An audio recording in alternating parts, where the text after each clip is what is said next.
मोहित है क्या उधर? I started recording, sir. So today my topic is IoT stenosis. So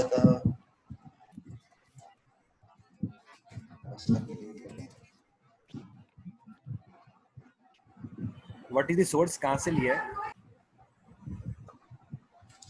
today my topic is IoT stenosis.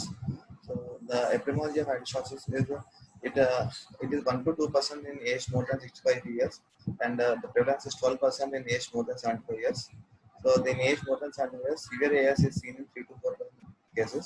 So in different studies it varies differently. So it ranges from 1.1 to 5.7%. And IoT sclerosis is is the stage which before the obstruction occurs. So the prevalence of IoT sclerosis is 9% at the mean age of 54 and 42% at the mean age of 81. So the rate of progression from sclerosis to stenosis is 1.8 to 1.9% per year. And coming to etiology of valvular AS, so the three most common causes are: one is abnormal congenital valve, that is bicuspid valve, which is more common in USA and Europe, and calcific disease of the tricuspid valve. So it means the leaflets are there are three leaflets, and then degenerative calcification, which is also mostly seen in USA and Europe, and rheumatic valvular disease, which is seen worldwide. So these three are the main causes of valvular AS. So there can be other rare causes also, like metabolic issues like diabetes issues and SLE, major issues, alkapsulia, and chronic kidney disease. So in case of the calcific IoT sclerosis, the calcification starts at the base of the leaflet and move towards the body of the leaflets. Whereas in case of rheumatic disease, the inflammation starts at the edge of the inflammatory disease and where the fibrosis and calcification spreads to the body. So what happens is in the rheumatic aortic valve disease, there will be commissural fusion. So this is the normal aortic valve with the pliable walls and healthy cups. So these are the commissures. And if you see that this is the rheumatic AS, in which the commissures are fused, leading to decrease in the valve area, leading to aortic stenosis. And here this is the bicuspid aortic valve. So these are the two leaflets, and we can see one brachia also in between.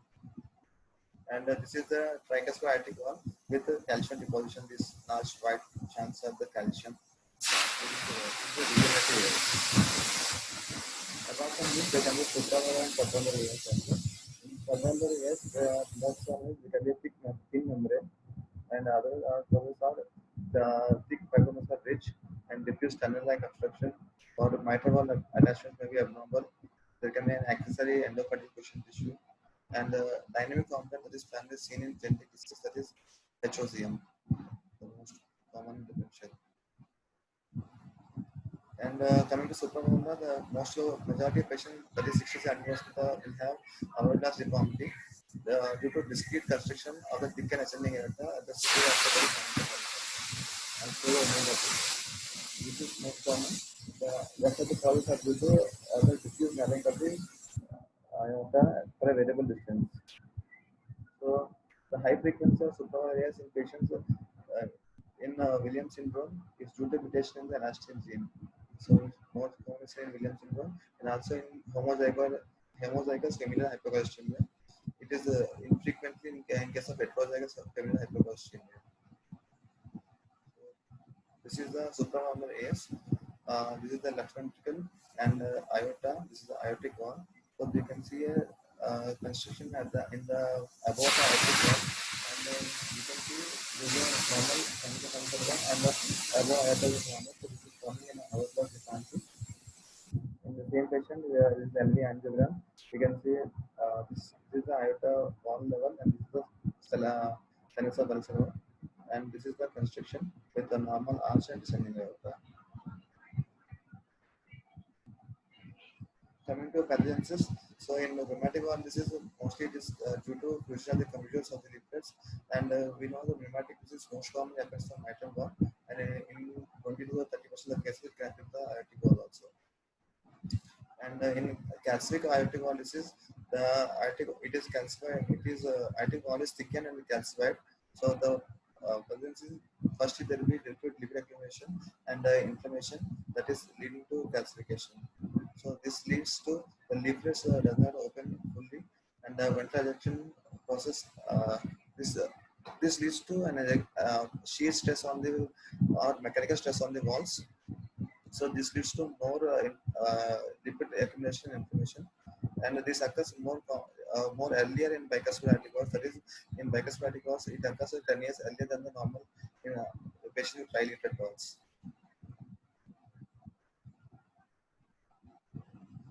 So there are many risk factors which are same for both atherosclerosis and diabetic stenosis, but studies have seen that the statin therapy has more role in the prevention of progression of the aortic stenosis.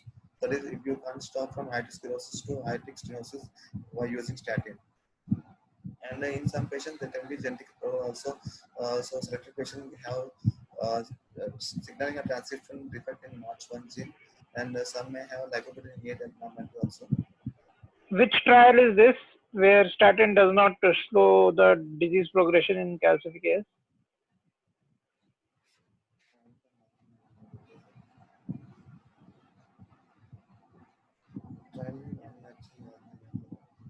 You remember the name? Name याद नहीं है sir. चलो astronaut trial है. So there are the risk factors for atherosclerosis and AS are almost same. So the age, male sex, height, BMI, hypertension, diabetes, and metabolic syndrome and dyslipidemia, smoking. These are all associated with increased progression of the increased progression to the sclerosis and stenosis also in future. And less commonly related patient are renal dysfunction and inflammatory markers. Calcium levels, blood calcium levels is not a marker for aortic stenosis, but the baseline calcium level, which is measured with the help of CT, that provides an important marker and further risk stratification for progression into severe AS, or the AS generation or not. So calcium score is important on CT base.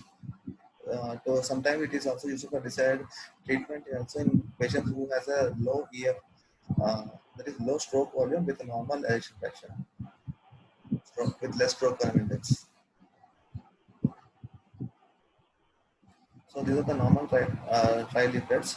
So if any of these patients has any risk factors like whether risky genotype like Notch gene, Notch one patients or lipoprotein A, or at this morphology, that is bicuspid or older age, male sex, and dyslipidemia, diabetes, metabolic syndrome, hypertension, smoking, insufficiency. So all these risk factors lead to shear stress on the walls, and this leads to inflammation and lipid infiltration, and this leads to microblast differentiation. But how many percent of patients is from at-risk patient to progress to aortic stenosis is not known. But once the aortic stenosis develops, so this the infiltration leads to oxidative stress in the walls, and angiotensin 2 it stimulates the fibrosis by production of collagen. It promotes the fibrosis, and by rank ligand it also promotes the formation of calcification also. So 10 to 15% of patients with aortic stenosis progress to progressive disease of aortic stenosis, and almost all patients with aortic stenosis, mild aortic stenosis progress to severe aortic stenosis, and eventually as the age progress. So in severe stenosis, there will be hydroxyapatite nodules, there will be cartilage and bone formation. Coming to pathology in detail, so the major risk factors is radiation, any mechanical stress, or lipid derivative species or cytokines. So these lead to infiltration of the lipoprotein A and LDL into the wall. This is the wall cells, and there is dispersion infiltration inside into the wall. So they are oxidized with a reactoxin species, and they are converted into phospholipase A2. And the vascular interstitial cells also produce an antitoxin, and this antitoxin converts the lipoprotein C into lipophosphatic acid, and this lipophosphatic acid stimulates to convert valvular arachidonic acid into leukotrienes by 5-lipoxygenase pathway and prostaglandins by cyclooxygenase pathway 2. So these are the pro-inflammatory markers. So this helps in recruitment of the inflammatory cells into the valvular tissue. So these inflammatory cells produce the vascular growth factors, matrix metalloproteinase, WN23A, and this also stimulates the angiotensin, the angiotensin converting enzyme and chimeras to conform angiotensin 2. This angiotensin 2 is responsible for collagen formation and fibrosis, and there will be stimulation of the rank ligand 2, and this also helps in conversion of vascular cells into osteoblast cells. So this leads to osteoprogenitor cells, and vasoconstricting growth factor derived from this inflammatory cells leads to new uh, vascularity, so new vessels within the valve, and the deposition of this osteoporotic cell produces the calcium, leading to calcium deposition, and there is also due to lipid filtration, there is lipid deposition also. So these all leads to stiffened wall and the non-pliable wall. So the movement of the wall will be restricted and they will be kept thickened. So to the thickened wall, what happens is, so the normal area is usually 3 to 4 centimeters in adults. So if you the calcium aortic wall disease, which is not significant, that is aortic velocity less than 2.5 meters per second, is called aortic wall sclerosis. And patient who develop the actual thickened wall leading to aortic stenosis, so there will be an increase of systolic pressure in the ventricular chamber. This which leads to concentric hypertrophy as a mechanism to maintain the normal wall stress, which leads to less compliant ventricle, and left ventricular diastolic pressure will become elevated along with the interstitial fibrosis. So the most patient with AS develop symptoms before the onset of left ventricular dysfunction. So the pathogenesis is, so aortic stenosis leads to decreased LV obstruction. So decreased LV outflow, that is LV outflow obstruction, leading to increased left ventricular systolic pressure. This leads to increased myocardial oxygen consumption and also increase in left ventricular mass. So this left ventricular mass also increases myocardial consumption again, and it also leads to LV dysfunction.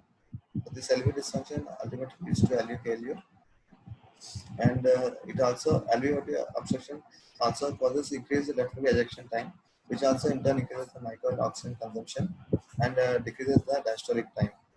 So this increased myocardial consumption due to increased demand and decreased supply leads to myocardial ischemia, and decrease in diastolic time also leads to decreased diastolic filling of the coronary arteries, and there will be increase in the diastolic pressure due to concentric hypertrophy. The LVDPs of the increases, so that also leads to decreased myocardial oxygen supply. Yeah. Apart from that, there will be decreased aortic pressure, so the filling of the coronary arteries also decreases during the diastole, so ultimately leads to left ventricular failure.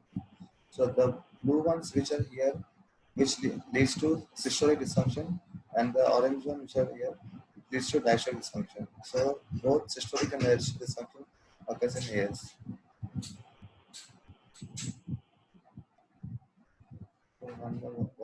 So aortic stenosis leading to hypertrophy of the muscle and reduce left ventricular longitudinal systolic function initially, then left ventricular hypertrophy and reduction in coronary flow reserve, and in later stages it also causes the myocardial fibrosis, and myocardial fibrosis itself is a poor prognostic marker, and in late cases it can also develop a coronary hypertension. This is the upper one is in the left ventricle, and the lower one is the aorta, the red one. There will be a significant gradient between the aorta and the LVOT as the this disease progresses. So the disease progression is usually classified into 4 stages. So one is at risk stage, that is stage A. The stage B is progressive disease, and stage C is asymptomatic but severe disease. So it can be either divided into without LV dysfunction and with LV dysfunction. And stage 4 is with symptomatic severe AS. So it also divided into 3 categories. That is symptomatic with high gradient AS, and low flow, low gradient AS, and low flow, low gradient with normal EF with cardiovascular low flow. That is stroke volume index is less than 35 ml per square. So in at-risk patients, so basically it may be due to aortic wall sclerosis or risk factors which I have discussed above, or it can be due to bicuspid aortic wall. So in these patients, the Vmax will be less and there will be no hemodynamic consequences and no symptoms. these patients. So these patients eventually progress to AS, which is causing mild and moderate AS. So there will be calcification of the bicuspid or tricuspid leaflet, or it can be due to rheumatic valve leading to causing the commissural fusion. So in mild AS, the Vmax will be 2 to 2.9 meters per second with the pressure gradient less than 20 mm of Hg. Whereas in moderate AS, it is 3 to 3.9 meters per second, and pressure gradient is between 20 to 39 mm of Hg. So there will be LV ratio dysfunction in these cases, and there will be normal EF. So there will be pushing also will be asymptomatic in these patients. In asymptomatic severe cases, there will leaflet calcification will increases, and it decreases the opening, and there will be severe reduction in the opening. So this all leads to Vmax more than 4 meters per second, and pressure gradient more than 40 mm of Hg, and aortic valve area is less than 1 centimeter square. That is aortic valve area index according to body surface is less than 0.6 centimeter per meter square. And in very severe AS, the aortic Vmax will be more than 5 meters per second, and pressure gradient will be more than 60 mm of Hg.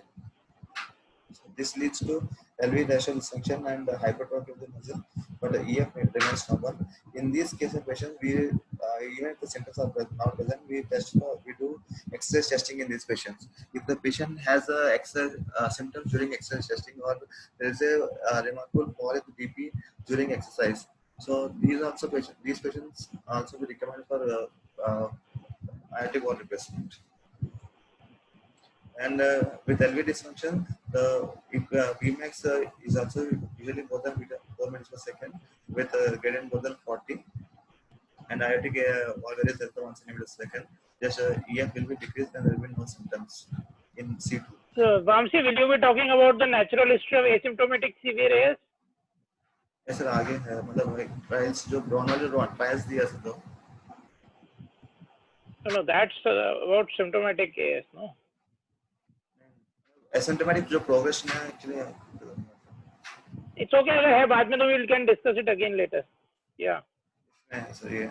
So if you take asymptomatic patients, and if we divide the patients based on the velocity of the that is aortic valve velocities. So blue one is the less than 3 centimeters square, red one is 3 to 4, and orange is brown one is more than 4. So we follow up the patients, and we see the events of the patients. So as the severity of the gradient increases, the events will be increased. The event can be a symptom, it can be a sudden cardiac death, and this is a very severe AS, and this is also divided on based on the velocities only.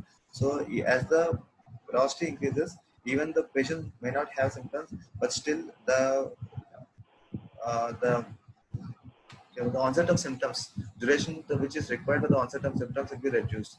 So the severe the aortic velocity, the severe will be the progression to the natural progression to the symptomatic disease, and this sudden cardiac death also. So in the original article from where this chart has been taken, it is written that if in asymptomatic patients, the rate of symptom onset is usually 1 to 15% per year. Okay? Then you have to tell what are the predictors of developing symptoms. So it is old age, male gender, then severity, as you said, of the gradient, and functional class of the patient. And then you have to individually tell that if the gradient is less than 3 meters per second, then the progression is about 8 to 10%. Then around 20% for 3 to 4, and 40% per year for more than 4 meters per second velocity. Okay. This becomes important because now there are trials which we will be discussing when we will be discussing management, that even doing a SAVR or TAVR in an asymptomatic patient has got mortality benefit. Okay. Hello. Hello. Am I audible? Yes, sir. ठीक. So coming to symptomatic severe AS, it can be divided into 3 categories. One is with high gradient AS, one is low gradient low flow AS with a reduced ejection fraction, and low gradient AS with normal EF, that is cardiovascular low flow. So in all 3 cases, there will be severe leaflet calcification with reduced motion. So in high gradient AS, the velocity will be more than 4 meters per second, and gradient will be more than 40, and aortic wall area will be less than 1 centimeter square. So there will be lateral dysfunction, left ventricular hypertrophy, sometimes So, have we really discussed the symptoms? What are the symptoms? आगे आएगा next. Acha, so you tell us this, that you've written that AVA is typically less than 1 centimeter square. So by which modality usually it is measured?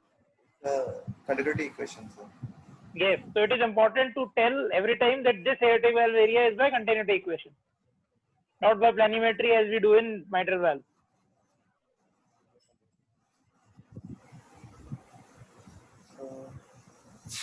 In case of low gradient PH, the aortic valve area will be less than 1 centimeter square, but the cellular gradient will be less than 40, and the Vmax will be less than 4 meters per second. So what we do is we do double stress echo in this patient. So we give low dose troponin and we recheck the flow. So there should be at least 20% increase in the flow to say it as a increased flow. And if after achieving 20% increase in cardiac output, then if Vmax is more than 4 meters per second, then it is called as severe AS. If it is less than 4, even after symptomatic, even after increasing the flow, it is called termed as moderate or mild AS, depending upon the gradient. So in this patient, usually the EF will be less than 50. So there will be symptoms of heart failure, angina, and syncope and pre-syncope. And in case of severe low gradient AS, so the main here is the stroke volume index will be less. So the LV cavity will be small, and there will be adequate adequate volume of the LV to produce the adequate flow. So the rest of the stroke volume index is low. So this leads to reduced gradient that is less than 40 mm of Hg, and the Vmax is less than 4 meters per second, and aortic valve area is less than 0.6 meters per second. So what we do is usually we calculate the calcium score by CT in these patients, and if I'll discuss the what we have to do in this patient in later during management. I want this subset. So in these patients, the usually EF is be more than 50, and due to low LV volume, there will be restrictive diastolic filling in present. So there will be features of diastolic heart failure, angina, pre-syncope or syncope. Coming to symptoms, so usually the AS will be asymptomatic for a long period unless until they develops into severe AS. Usually mild and moderate AS doesn't produce any symptoms. But once the symptoms are even the mild cardiac symptom develops, that it is an indication for surgical intervention. So the most common symptoms are decreased exercise tolerance and dyspnea and exertion. So we should take care that these can be maybe due to other causes also, because the most of the patients with AS are older age usually, and they may have other causes also. So that like dyspnea may be due to deconditioning or due to lung disease, and ankle edema can have other causes other than heart failure like liver failure, hyperproteinemia, or Nephron syndrome. And so angina chest pain can be due to either shoulder pain or muscular pain. So these mimics also should be taken care. And after that, if a typical symptom that is the typical symptoms one is the dyspnea and heart failure. So it is a diastolic dysfunction and inability of left ventricle to increase the cardiac output during exercise because of the stiff ventricle. And other it can be due to heart failure, which also leads to shortness of breath, easy difficulty, levitation, and other symptoms of low cardiac state and hypertension. The other symptom is dizziness and syncope. So it is basically due to decreased cerebral perfusion. So the decreased cerebral perfusion is either due to exercise-induced vasodilation, whether in the presence of obstruction with fixed cardiac output. This can result to hypotension, or there can be a transient bradyarrhythmia during or immediately after exertion, or there can be abnormality in the baroreceptor response they cannot increase the blood pressure appropriately. Or sometimes it can be due to atrial fibrillation or ventricular arrhythmias, which is usually not common in case with AS unless in prolonged disease state. And what is the actually natural history with respect to angina, syncope, dyspnea? Suppose what is the average survival after onset of dyspnea? What is the actually you are speaking your symptoms in reverse order. The first symptom which you should have spoken should have been angina. Angina बोल दिया आपने? Angina अभी आया है actually angina next है actually sir ने पूछा कि व्हाट इज द सर्वाइवल, तो So with the It should failure, be it is 2 angina, years. syncope, and then Syncope 3 dyspnea. years. No, dyspnea के causes then would come. Because once AS patient develop dyspnea, जब तो either is LV, it's a heart failure situation, a HFrEF, or patient is going to decline very fast. So what okay, is this? finish up this slide then. What is the average survivor after dyspnea? What is the average survivor after syncope and angina? So dyspnea is 2 years, syncope 3 years, and angina 5 years. Yeah, so angina is the earliest symptom, no? 5 years, 3 years, and 1.5 to 2 years is for the dyspnea. Sir, have you read this Earlier, original paper? Earlier symptom is angina. Hello? Sir, आपने original paper पढ़ा है? मेरे को मिला नहीं है because they are saying that the number of patients taken in this series were just 21. I'm not sure. Original paper I don't know because this was otherwise discussed in a surgical meeting. Sebastian ने दिया हुआ है. Sebastian की जब class discussion होती थी तो उसमें table था. हाँ नहीं सर, Sebastian this is जो a इनकी paper by surgical book है. Braunwald et al. का है, paper Ross and Braunwald et al. I remember.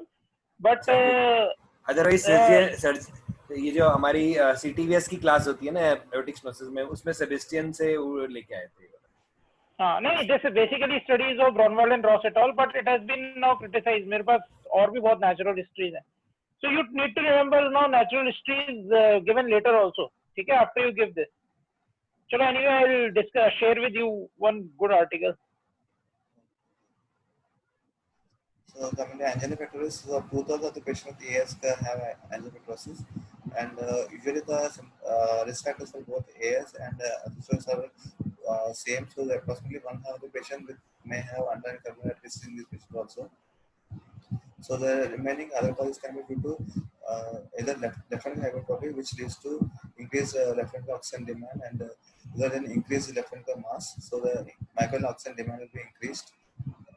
And there can be due to intramyocardial coronary artery compression from prolonged contraction and impaired myocardial relaxation. There can be reduced diastolic coronary perfusion during tachycardia, and there is a reduced coronary flow reserve. This all leads to angina. This is a natural progression. We have discussed dyspnea also, na? Dyspnea first, yes. Okay, now without seeing your slide, just tell me 1, 2, 3, 4, 5 reasons of angina and aortic stenosis. Exam Comparison. One, One is reasons of increase dyspnea. Second, reasons of angina. What are the causes of dyspnea also you should tell. Dyspnea, one is diastolic heart failure will be present in this. Yeah, one. What else? So there is a mild aortic stenosis.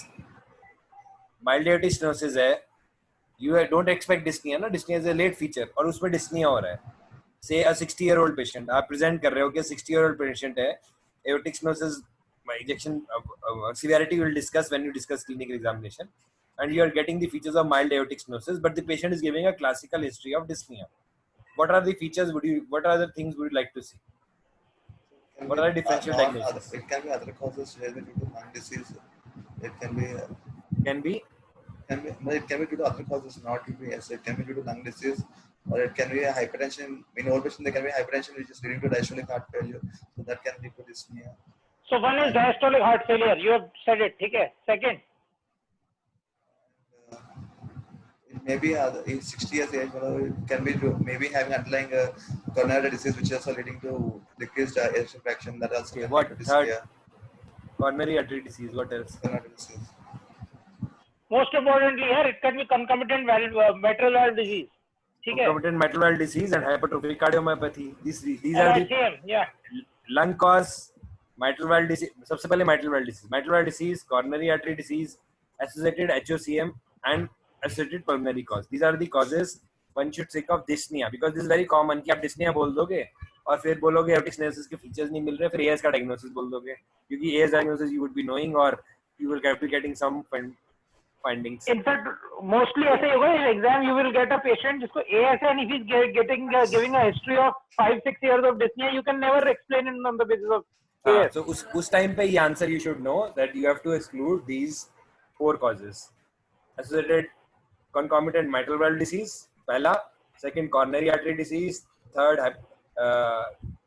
hypertrophic cardiomyopathy, and fourth is unrelated pulmonary causes. So इसके अपने findings you should be able to demonstrate in the book.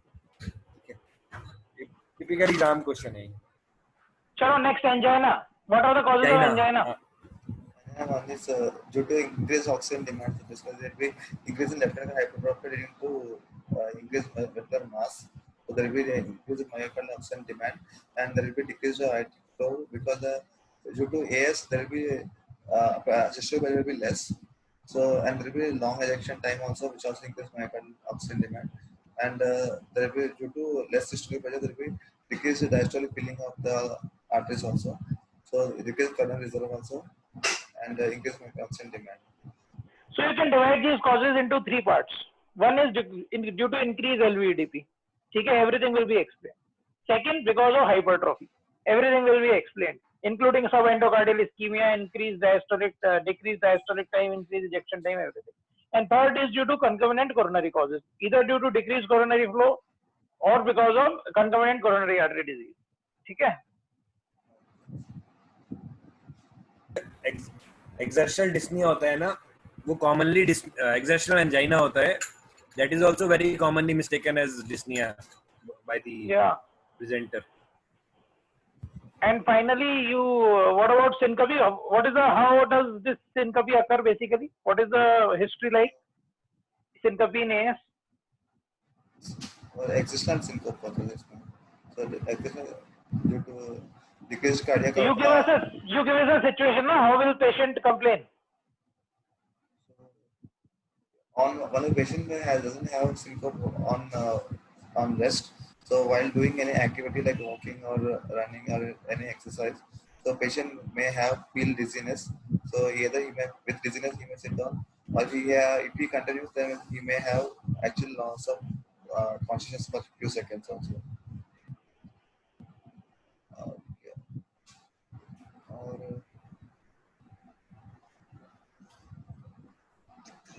So yes, exactly. So you have understood the mechanism. Now, mechanism is the fixed outflow obstruction.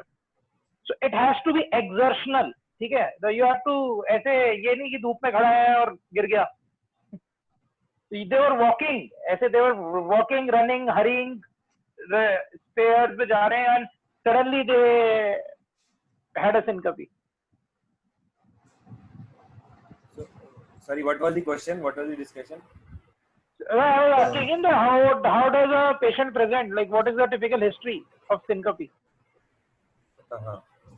So it should be exertional in nature. Are you aware of stages?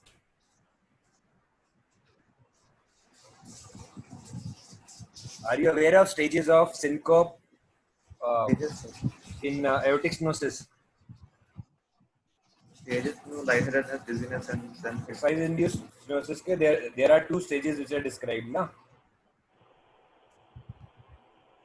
First stage होता है initial 40 seconds का. ये नहीं पता था. अच्छा, there are two stages of aortic stenosis. ECG changes generally नहीं होते हैं और generally few seconds से ज़्यादा, अगर ये 40 seconds से ज़्यादा प्रेजेंट करता है तो second stage में the patient can go. In first stage there is a sudden fall in blood pressure, pallor, lightheartedness, followed by unconsciousness and a sinus rhythm. ठीक है? And heart sound may be decreased if somebody is auscultated. Second stage, when it lasts beyond 40 seconds, leads to peripheral compromise, cyanosis, absent pulses, apnea, and seizure. May be followed by bladder incontinence, ventricular tachycardia, rhythm disturbances. So these are the classical two stages of syncope of aortic stenosis. Mechanism क्या है exertional syncope का aortic stenosis में? Obstruction, the cardiac output cannot increase during exertion, so leading to decreased cardiac output and decreased cerebral oxygenation. Sorry, मुझे थोड़ा सा voice. What is the mechanism of exertional syncope in aortic stenosis? Due to fixed aortic obstruction, so the cardiac output cannot be increased in exertional states, so leading to decreased cerebral perfusion and syncope. जो था ना normal जब आप exercise करते हो cardiovascular response क्या होता है? SVR को क्या होता है? SVR decreases and cardiac output बढ़ता है. यही दोनों बार कार्डियक आउटपुट बढ़ेगा, SVR गिरेगा, इसलिए सेंट्रल एओर्टिक प्रेशर मेंटेन रहेगा. जब एओर्टिक स्टेनोसिस का एक्सरसाइज करेगा तो क्या होगा? SVR से fall Exertional होगा fall sir, in but cardiac output increase नहीं होगा. SVR जो होगा वो cardiac output Cardiac output as a increase नहीं रिजल्ट क्या होगा. होगा, ब्लड प्रेशर फॉल्स. ठीक है, उससे क्या होगा, Bisolzeric reflex, the reflex from the left ventricle under increasing pressure exercise also sets in. ठीक है, the normal the leg exercise is accompanied by a reflex vasoconstriction in the forearm. When the patient with severe aortic stenosis exercises, the high intraventricular pressure reflexly inhibit the forearm vasoconstriction, and there is a further precipitated fall in arterial pressure. So there are two things happening. One, दोबारा से बोलता हूँ, cardiovascular response पहला, SVR decrease करेगा, cardiac output increase करेगा, बंदे जो भी होगा उसका एओर्टिक प्रेशर मेंटेन रहेगा. This is a normal exercise response to any individual. Severe aortic stenosis, SVR गिरेगा, कार्डियक आउटपुट नहीं बढ़ेगा, लेकिन LV का प्रेशर बढ़ जाएगा. LV का प्रेशर बढ़ जाएगा, टैकीकार्डिया होगा, वो सेकेंडरी कॉम्प्रोमाइज वो भी आ सकता है, लेकिन most importantly Bisolzeric reflex precipitate हो जाएगा. किसी भी में लेग जब एक्सरसाइज करते हो तो it is presume that upper arm, upper limbs vasoconstrict, but in severe aortic stenosis, because of high interventricular pressure, this vasoconstriction is also gone, and there is a very significant fall in blood pressure. This is the negative Bisolzeric reflex.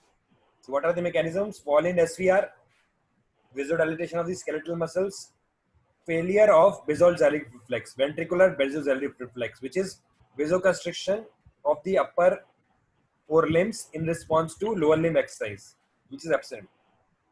And of course, cardiac output is not increasing. So there are these three mechanisms which leads to syncope in case of exertional aortic stenosis. Yes. Okay.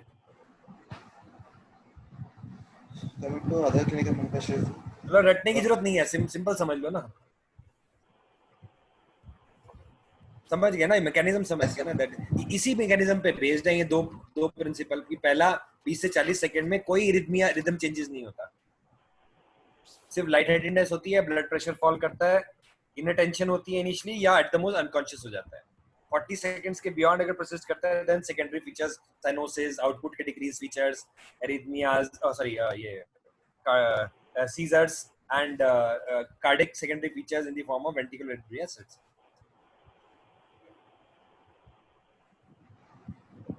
करें आगे चलें. So the other clinical manifestations, there can be, one is sudden cardiac death. So the risk of sudden cardiac death can be reduced by valve replacement. So any patient who has a has syncope, there will be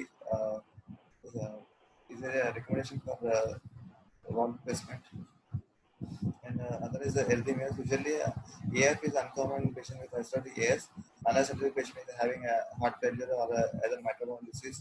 And if patient who develops AF in patient with severe AS, so already there will be a diastolic dysfunction. So ventricle is dependent, filling is dependent on the atrial contraction.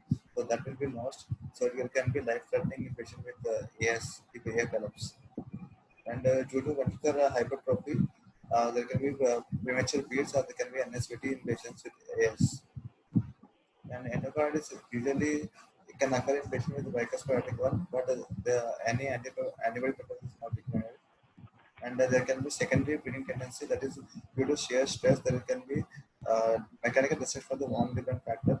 So due to turbulent passage, so this leads to acquired von Willebrand syndrome. So and in rare cases, there can be there are isolated case reports of cerebral and systemic embolic events due to peripheral calcium acquisition. What is this called? Point number 4. Bleeding tendency. So it's an acquired, von Willebrand syndrome. Yeah, so it causes what? Usually it causes GI bleed. ना उसको क्या कहते हैं?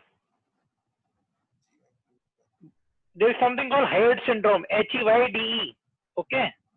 HEYDE. So where there is a lower GI bleed, which is due to acquired von Willebrand disease. And the risk factors for degenerative AS and the CLE are most same. So mostly the more age more than 50 years patients they have CLE in these patients also. Coming to physical examination, so in the absence of hypertension and atrial regurgitation, the BP will be normal in most of the patients with AS. With advanced degree of obstruction, the pulse pressure may be 30 Hg or less, and it can be a non-specific fundamental. With it may even in severe cases, it may be normal pulse pressure also. So only a minority of people with severe AS have a historical BP of 100 Hg or less. But it is usually unusual for a patient to have greater than 170 to 180 Hg with a moderate severe AS patients. So the patient still will be more than 140 can be found in aortic patients, aortic stenosis patients with vulnerable patients. So when aortic regurgitation is also present, systolic BP will be higher and diastolic pressure will be lower.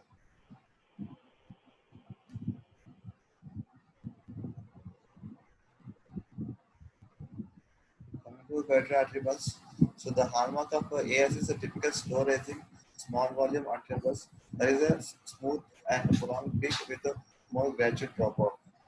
So if there is a patient have a AR also with AS, there can be a systolic field that is carotid shutdown in the upstroke of the pulse, but it is not present in every case.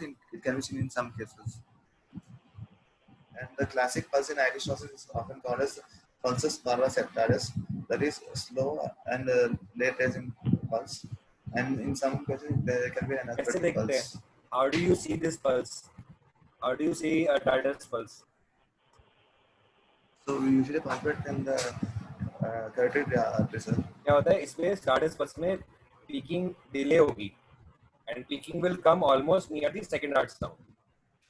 Yes. जब भी आपको pulse देखने के लिए बोला जाए for a severe aortic stenosis, the best way is you simultaneously auscultate the heart and feel for the carotid pulse. Your जैसे जब बोला कि भाई आप डेमोन्स्ट्रेट करो स्लो राइजिंग पल्स आप बोल रहे हो डेमोन्स्ट्रेट करो तो इस टाइम पे आप स्ट्रेस लगा के हार्ट के ऊपर रखोगे और बेस्ट अप्रिशिएट होगी ऑस्कल्टेशन में क्योंकि जैसे ही सेकंड हार्ट साउंड पे ये पीक करेगी नॉर्मली जो पल्स होती है वो does not really come near second heart sound ना उसके बाद ये तो immediately Also known as apico-carotid delay. This you should always do whenever you get asked to auscultate a pulse for a aortic stenosis.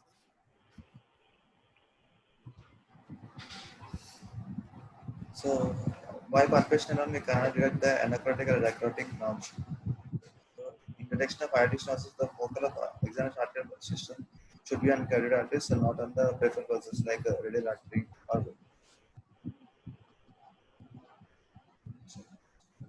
So the clinical cardinal features of the pulses for the carotid pulse in vulnar aortic stenosis. One is slow rising, that is pulsus parvus, delayed peak. It is also called pulsus tardus or a plateau pulse, and a small volume, palpable thrill, and a prominent anachromatic notch, which is not usually palpable. So there can be pitfalls on this palpation also. So there can be conditions which can increase the either increase or mask the stenosis or the severity of the stenosis. So the high cardiac output and elasticity in children can have high volume pulse even the stenosis is significant, and the increased stiffness in elderly or if there is an accidental AR or systemic hypertension, and low stroke volume of a congestive heart failure. So these all may have normal pulse even if there is a significant stenosis. And the condition which exaggerate the apparent stenosis are decreased left ventricular function and hypovolemia and mitral stenosis. The forward flow will be decreased in these patients. So this leads to late peaking. So even the stenosis is less, but they appear to be significant stenosis by palpation if you palpate the pulse in these patients. The other type of pulses are one is the pulsus alterans. So this is seen in tight aortic stenosis with LV dysfunction. So what happens is that every second beat is stronger than the preceding impulse, and the heart sounds and system may also alter in intensity. So the pulsus alterans is due to because the mechanical alterans of the left ventricle and usually associated with S3. It is more easily observed that after PVC there are several bits that will be increase in the impulse. So the pulses alteration is an uncommon finding in patients with age less than 40 years. So other one is in patient with congenital supravenous stenosis. So they have a selective jet streaming blood in the right luminate vein, resulting in greater pulse amplitude in the right subclavian brachial arteries compared to the left side.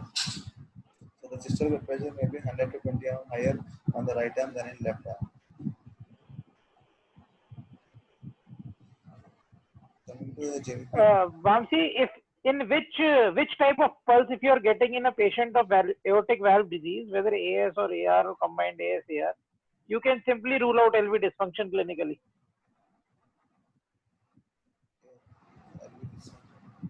High volume pulse are No, high volume pulse, so you have said in your chart that it can be increased. LV dysfunction will work also. LV dysfunction can be ruled out with which type of pulse. You find out. We'll discuss it when we'll discuss AR. Okay. Usually pulses मानो सेप्टाइटिस उसमें नहीं होगा. तो अगर इसमें अगर LV congestion आपके लिए low stroke volume है, तो it cannot increase the. What I am saying is that which type of pulse. See, AS with AR, yeah, AR, severe AR, aortic valve disease, there are certain pulses now which are quite characteristic. So out of them, which pulse if you are getting, you can simply clinically rule out LV dysfunction. We will discuss this. Then when we will discuss AR, I will tell you. Resonance usually नहीं आएगा. The answer is pulses Viscerians. ठीक है? Resonance नहीं आएगा. अभी वो क्यों होगा वो बाद में डिस्कस करेंगे. चलो. So occasionally jugular AV can be found in the absence of mean elevation of jugular pressure because the right ventricular compliance may also be decreased as along with that in patient with hypertrophic left chamber. So it is also called Bellingham effect. And in case of biventricular failure, so then mean JVP will be increased. So usually JVP is normal. You always have to write this point. In aortic stenosis, JVP is usually normal. Okay. This is very occasionally what you are saying that JVP will be raised because of burning effect.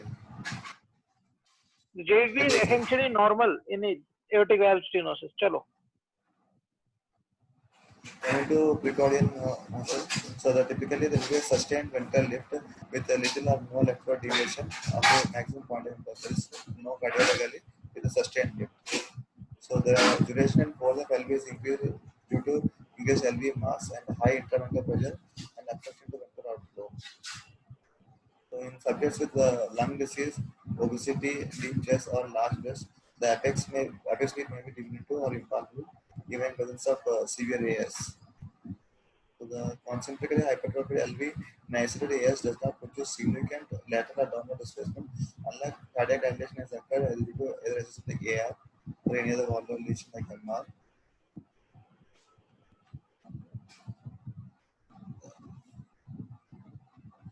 A palpable A wave, which is also called presystolic distension of the left ventricle in supernal lateral decomposition is most valuable. If a patient has a diastolic dysfunction, severe diastolic dysfunction, and the aorta is connecting very strongly. So before the S2, we can in the diastole we can palpate can be a palpable A wave in some patients. So we commonly call it palpable S4, na? This is the same thing. Palpable S4 same. Yeah. So it usually indicates the elevation of the left ventricular end diastolic pressure and a thick non-compliant chamber. So in the absence of other cardiac conditions like coronary and heart disease, the area, if a patient have palpable area, then aortoventricular gradient usually will be more than 17 of HCA. Good. ये correct है. This is correct. ये उससे लिया होगा Abrams में से. Abrams है. ये सारे Abrams से लिया होगा. So this palpable atrial burst can be found even in the absence of audible S4 also. Yeah. So what happens is S4 is better palpable than heard. You always have to remember it. So in a case of AS, if you get an exam, you always have to try to palpate this S4, which is usually not heard. Acha, what was the findings on JVP otherwise? JP usually JVP is normal, what? sir. If a patient has a severe LV hypertrophy, sometimes it can lead to a RV hypertrophy also. So there can be decreased compression right ventricle also. Sometimes they can have a increased A wave. Or if a patient develops a heart failure, so Prominent bilateral A wave failure, means RV hypertension, does it? RV hypertension, has a pulmonary hypertension, RV hypertension. नहीं, the A wave क्रांति मैंने without बताया ना, RV hypertension. Sir basically ए wave problem इसमें होगा sir जिसमें अगर compliance of the RV कम हो गया इवन इट इज रेस्ट मतलब सिस्टोलिक प्रेशर ठीक है फॉर एग्जांपल फिर भी आरवी कंप्लायंस ज्यादा अगर आरवी अच्छा है तो उसमें भी ए वेव ज्यादा आ सकते हैं yet it is very rare phenomenon. What you are saying, usually it is normal. It is very rare sir मतलब मैं ये नहीं बोल रहा हूँ कॉमन है rarely seen but usually normal होते हैं A wave mostly it is going to be normal. For all practical purpose, it is going to be हाँ occasionally सर ये बस if it is elevated, you have to rule out secondary, all those features you're talking of ES and all those things. हाँ yes sir And if you are talking of prominent by absolute value, it is going to be normal.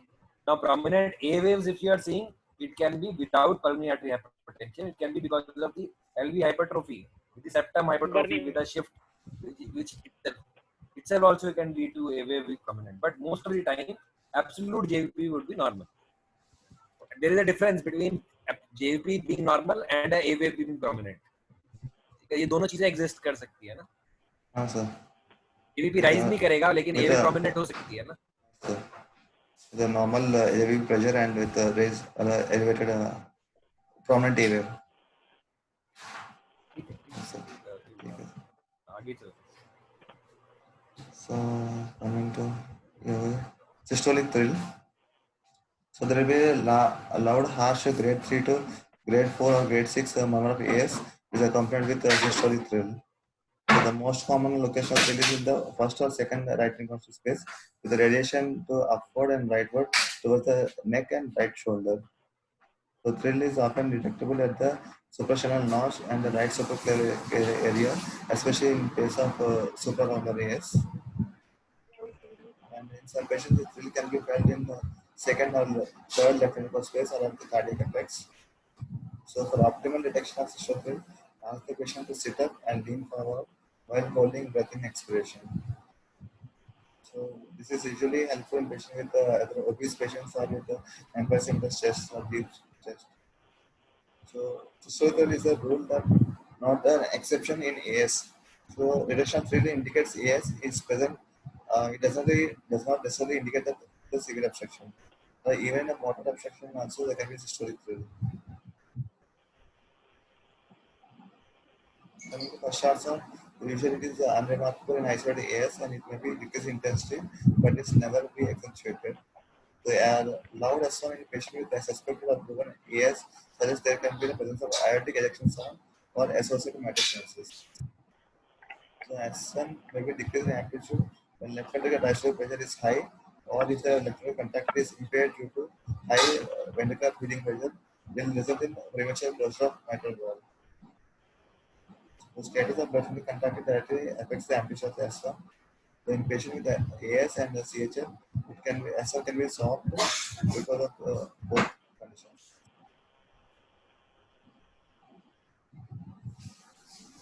And in second heart sound, the So patient whenever you're getting a loud S1, what can be the possibility in the case of aortic stenosis?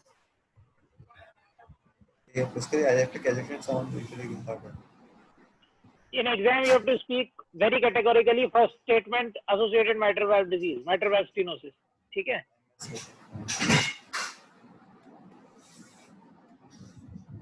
Coming to second heart. सबसे पहले mostly rheumatic मिलेगा. Mostly you have to rule out associated valve disease. So first is mitral valve disease. Second, Then there is ejection sound, aortic ejection sound. aortic ejection sound can actually increase the S1. So how will you differentiate whether it's a aortic ejection sound or it's a loud S1? How will you differentiate? Aortic ejection sound. So कि आपको loud S1 मिल रहा है, you are saying that differential diagnosis is a loud ejection sound है क्योंकि पहले S1 होगा फिर ejection click होगी फिर ejection systolic murmur आएगी. Usually So maybe S1 S1 and ejection systolic are very close. second What do you want to say? secondary space में usually S1 में सर इतना intensity कम होता है and compared to apex में.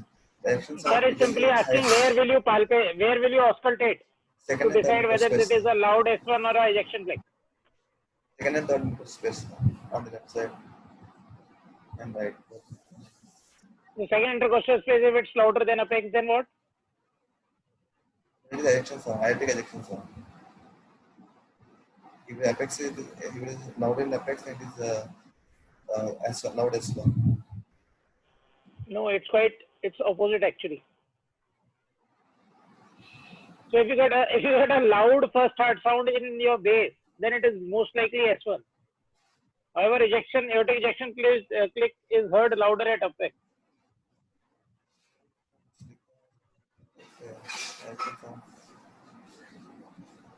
Actually, ejection sound is usually best at apex where it is louder than Ejection click you will be discussing. ejection You sound talked about ejection click or you will be discussing? as soon as You have written that ejection click is best heard at apex. apex. Right. चलो. Ejection click के बारे में you will be discussing या it is over? No, he will be discussing, sir. I will discuss. Sounds नहीं है ऐसा. First heart sound, second heart sound. So in patient with pliable and relatively thin aortic leakage, the A2 may be normal or even increase in amplitude. So in a typical bicuspid wall without calcification and occasionally found in patient with severe aortic obstruction. So however, the thickening and rigidity of aortic leakage ensures that amplitude of the A2 decreases. And all the patients with a degenerative or rheumatic AS, they have a dampened A2 due to marked distortion and change in the physical characteristics of the bone tissue. So the calcification of bone usually contributes to diminished loudness of A2, and A2 may be totally inaudible in case of severe aortic stenosis. Yeah, so you don't have to confuse yourself. A2 is always soft in valvular AS. Okay. Depends upon अगर young patients है उसमें तो normal भी आ सकता है. So the amplitude of the aortic ejection click and the A2 are closely related, and both are prominent subject to pliable and non-calcified bicuspid wall, and both are decreased intensity in terms of calcium or significant valvular thickening. So because it is commonly Voice is the second heart sound is essentially normal for aortic stenosis. Suppose the second heart sound is accentuated. What will be the causes? it indicates the pliable ones are usually, and accessible hypertension भी है साथ में with the pliable one. नहीं यार. You understand the question. Sir is not talking about A2. Sir is talking about S2. A2 will be invariably soft.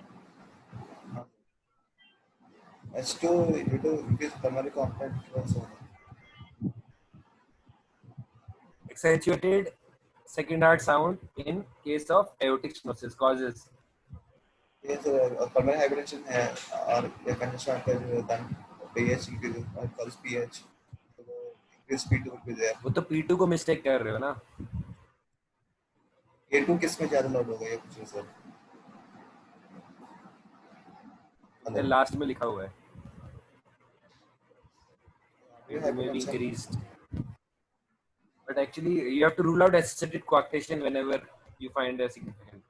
That was the message. hypertension में मैंने वही बताया कि इसमें way to loud हो सकता. Coarctation also causes. In routine auscultation, if you are getting a loud aortic sound in a case in any patient, and you know about a bicuspid aortic valve, rule out a coarctation, especially in children. That is the dictum. क्योंकि associated coarctation miss हो जाता है ना. Arch view कई बार नहीं बनता है. कई बार आप aortic stenosis देख के रुक जाते हो. And then you say the bicuspid valve तो है, gradient ज़्यादा नहीं है. But practically your gradient will be underestimated. Your A2 would be loud. We'll come to it. How will you rule out associated coarctation when with aortic stenosis? That is important because A2 can, many of the aortic findings get masked. or second arch sound A2 gets accentuated with exerted coarctation. Okay, next आगे चलते हैं.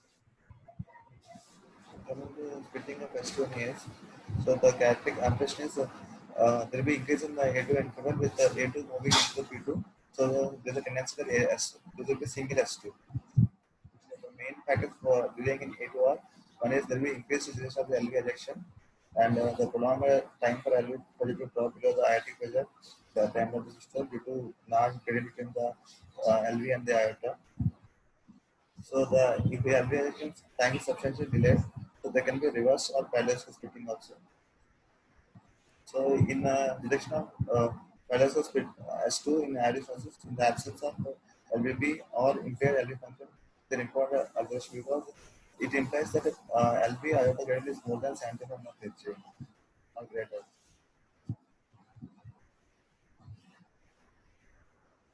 The normal splitting of S2 is generally found in between the mild AS or it is common in congenital atriosis even when it is severe.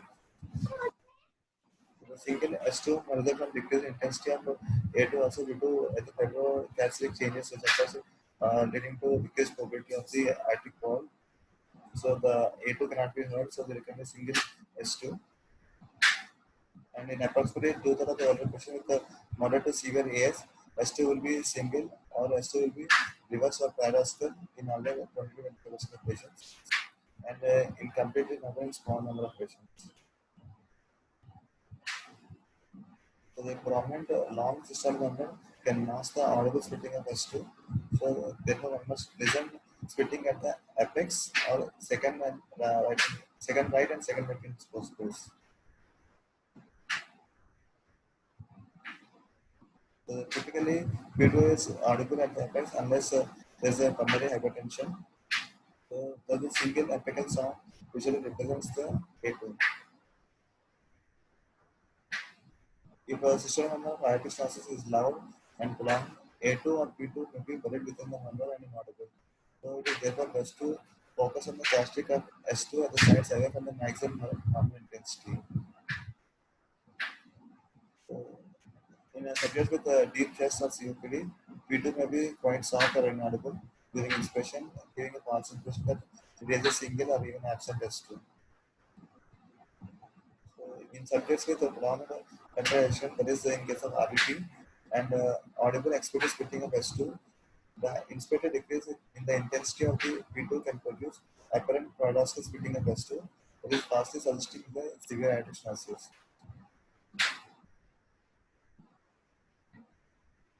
So in case of mild aortic stenosis, so the when a mid-systolic number present with early peaking is C and with normal splitting A2 P2. With the moderate stenosis, so the peaking will be delayed moving to the systole and the S2 will become single.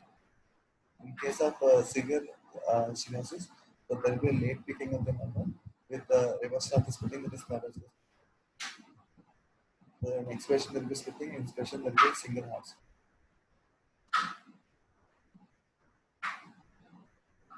Coming to third heart sound, usually third heart sound is not seen in patients with aortic stenosis. So if the patient has either left ventricular dysfunction or congestion of failure, so sometimes S3 can be seen. So if we see S3, we should also look for the pulses sometimes also. So usually in this case, who are having S3, the left ventricular impulse will usually displace to laterally, which is and S3 usually particularly at the apex during early diastole. So there will be cardiomegaly with pieces of failure in case of S3. But sometimes in patient the children and adults, the S3 can be present normally also. So a patient who has a congenital AS and with age less than 35 40, so S3 is not a significant finding. It can be a normal finding also. So the coming to post also, so S4 is present, so it is indicates the LV hypertrophy and decreased LV compliance associated with severe AS. But however, S4 can also be present in younger patients that is between 12 to 40 years of age. So if it is present more than 40 years of age, it usually indicates LV hypertrophy and decreased compliance. So if a patient has a comfortable S4, so usually the LV iota to LV gradient is usually more than 70 of Hg. and there will be increased left ventricular anti-diastolic pressure. So, because S4 is a normal in young children and are commonly found in older patients with the coexisting atherosclerotic heart disease or hypertension, so its significance is considerably reduced in these age groups. So, patients who are even at age more than 40 having atherosclerotic heart disease or hypertension, so they can also cause S4.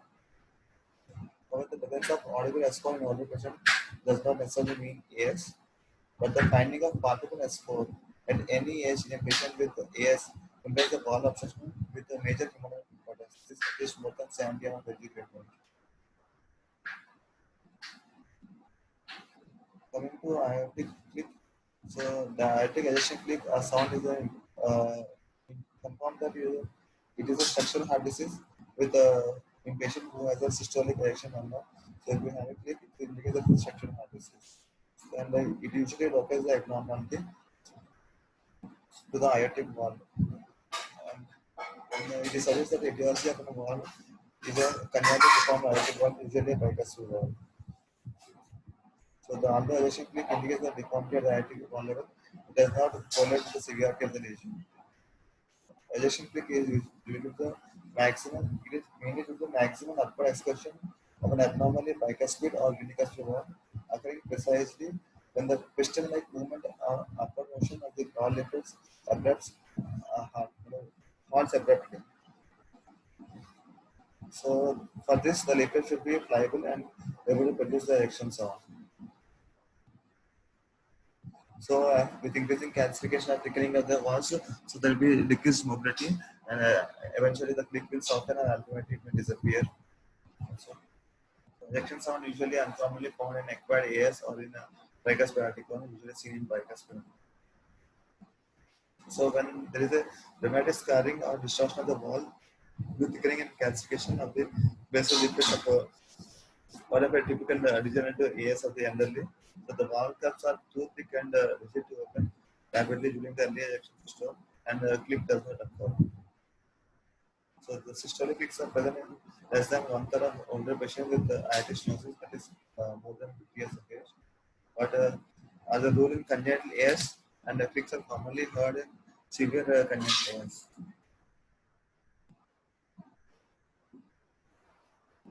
So the ejection click usually is a high frequency crisp sound.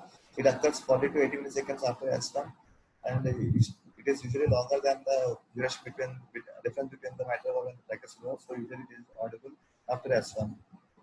So it is burst heard at cardiac effects, where it is often louder than S1 and S2. Trigger click has a snappy quality and heard throughout the precordium. So it is really mistaken for S1, especially at the base of heart. So the loud discrete S1 heard Actually, many examiners don't like this word snappy, because snappy, then they will ask you how will you differentiate between the quality of opening snap. You always have to say that it's a click. Okay? The South Indian examiners, they are very particular about the character of the sounds. Although it is given in Abrahams, I know, but वो लोगों को अच्छा नहीं लगता. So the loud discrete S1 heard at the first or second interface on either side of the sternum should raise the possibility that this is actually an ejection sound, as S1 is usually not prominent at the base. How does it vary with the severity of aortic stenosis? It doesn't vary with the severity. If there is a decreased motion of the wall due to the stenosis, so then click can decrease or may absent. How, if the how walls does are the pliable, how will you say by ejection click whether it is severe aortic stenosis? can't say that severity. Ejection click it doesn't indicate severity. Anybody else?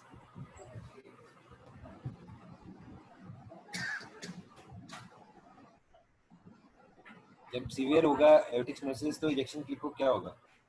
More prominent, sir. It will occur earlier And louder.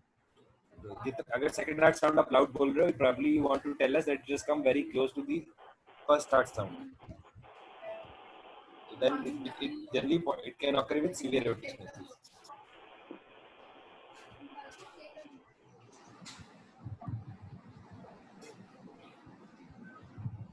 Closer to severe.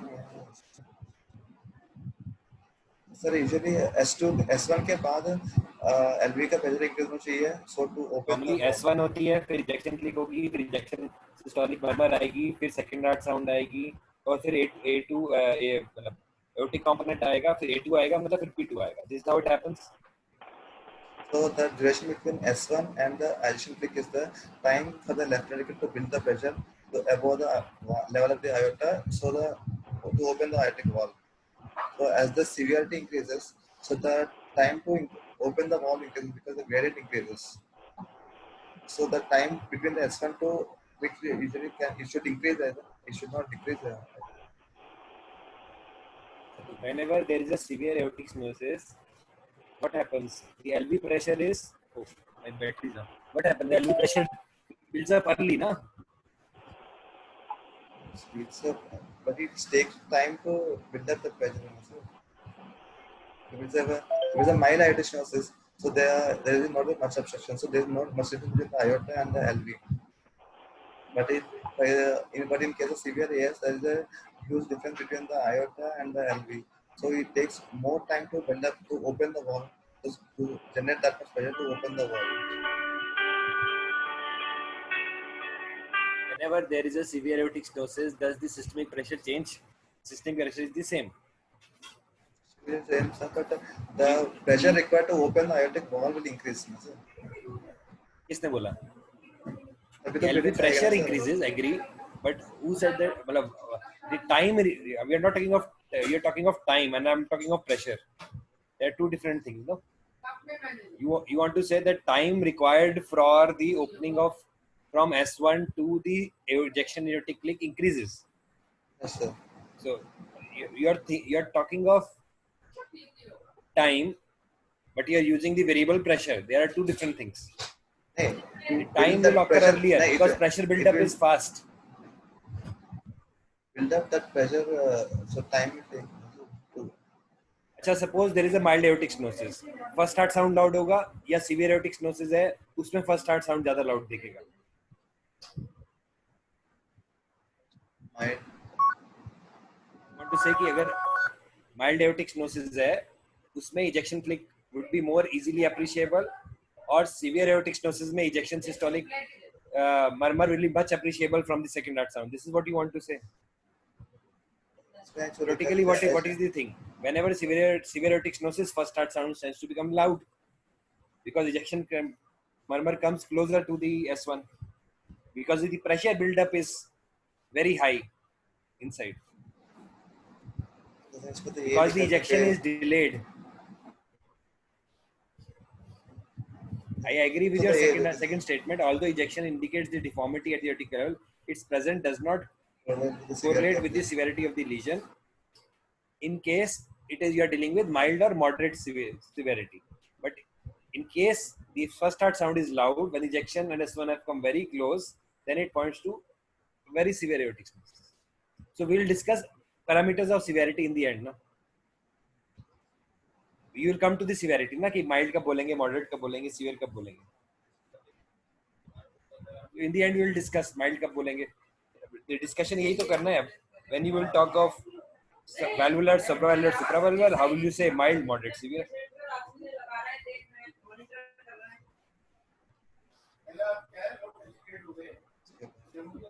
Then we come to number. So the AS produces the prototypic classic systolic ejection number, which is called as crescendo recurrent number, which starts after S1 and ends before S2. So typically it is a harsh, rough and grinding number, maximum at the second left ventricular space. And however, this characteristic of the number do not differentiate from other congenital aortic stenosis or non-valvular, that is either supravalvular or subvalvular aortic stenosis. So in most of the subjects, so it will be loudest in the second ventricular space, also called the aortic area. But however, it can be maximum at the second or third intercostal space also on the left side, also called Eppes point. So the in patients who has a large chest or obstructive lung disease, the murmur may be loudest at the apex because it obstructs the murmur at the aortic region, lung piece. So the AS murmur radiates from the aortic area downwards to the left and to the cardiac apex. So normally the cardiac pace is typically reads upwards and to the right as a and often well heard over the both carotids. So it radius to both the apex also and to the uh, neck also and to the carotids. So there may be waning intensity between the between the second right one space and the neck, and the murmur may also decrease intensity when scope is moved from aortic region to apex, and and at the apex it becomes again louder. So in general, the length of the murmur is proportional to the severity of the valvular obstruction in the absence of other factors that modify the stroke volume or the rate of ejection. And if the patient has a aortic incompetence along with the AS, then they produce a louder murmur because of the increased stroke volume. And a patient who has a patient like CHF or a decreased LV function, so the aortic murmur can also decrease and completely shorten to decrease in gradient. So the time to peak and intensity of the murmur is a better indicator of the severity and additions than its overall length. So it is important to assess the duration of the maximum intensity in the evaluation of severity and additions. That is, if the murmur peaks in the first third and half of the systole, that is mild obstruction. If it is in the second half of the systole, indicates severe disease.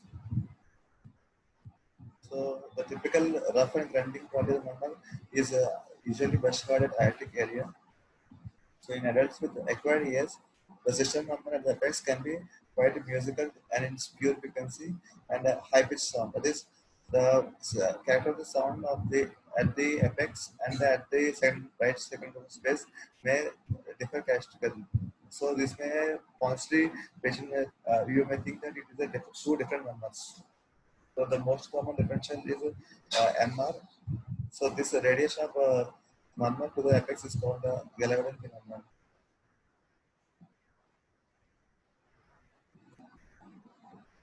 So the harsh or basal murmur reflects the jet or spray effect of the turbulent blood into the ascending aorta, producing a rough or multiple frequency sound.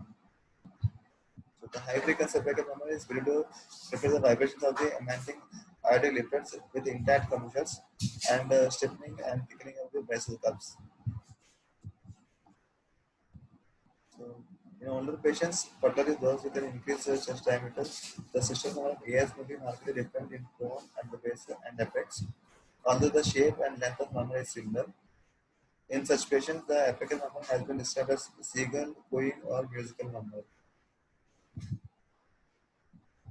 In general, louder the murmur of AS, the more severe the valve obstruction. Probably more true in children or younger adults with the bicuspid aortic valves in whom the loud murmur almost always indicates the large aortic gradient with the which is this is less reliable in adults. So in the presence of COPD and obesity or big chest, it is important to oscillate at the base of the apex in an upright and leaning forward position.